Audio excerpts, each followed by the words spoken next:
Isang patay at maraming iba pa sugatan matapos maaksidente ang isang jeep sa Sampaloc Road sa Tanay Rizal.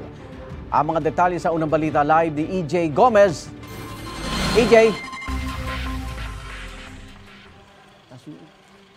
Igan, dito sa Tanay Municipal Police Station, kasalukuyan nakakulong ang 39 anyos na driver ng isang pampasaherong jeep na nawalan umano ng preno sa Sampaloc Road dito sa Tanay Rizal. Sa mga larawang iyan, kita ang mga taong nakaupo sa gilid ng kalsada.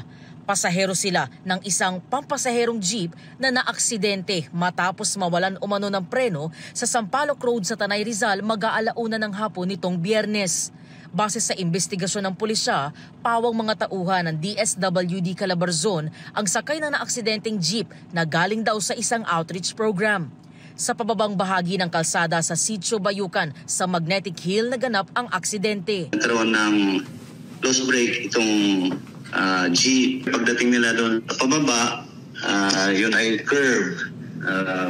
Kinabig ng driver sa gutter ng road, then rumampa sa lot, vacant lot, which is actually more or less 1 meter above the road. Ayon sa 39 anyos na jeepney driver, hinatid niya sa sitio Nayon ang kanyang mga sakay.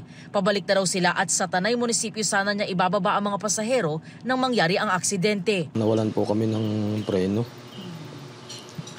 Pinilit ko ma'am na i-recover yung sasakyan. Wala na po akong nagawa ma'am, gawa ng tumuli na po ang takbo 10 sa 28 pasahero ang sugatan. Ilan sa kanila ang isinugod sa ospital.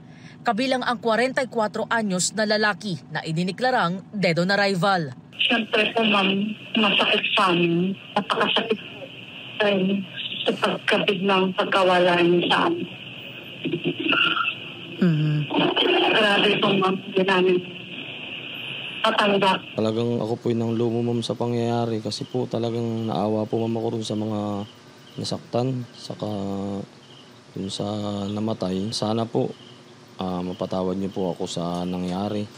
Giit niya, maayos ang kondisyon ng jeep bago sila bumiyahe. Nangyari lang po ma'am siguro sa layo rin po ng aming takbo, aming biyahe. Patawid-tawid kami ng ilog, mahirap ang daan. Kaya hindi po namin maiwasan na minsan nagkakadepekto po talaga. Nakakulong ngayon sa custodial facility ng Tanay Municipal Police Station ang suspect na nahaharap sa kasong reckless imprudence resulting in homicide.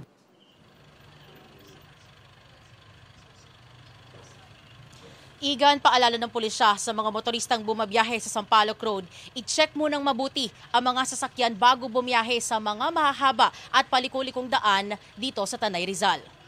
At yan ang unang balita mula rito sa Tanay Rizal, EJ Gomez para sa GMA Integrated News. Igan, mauna ka sa mga balita. Mag-subscribe sa GMA Integrated News sa YouTube.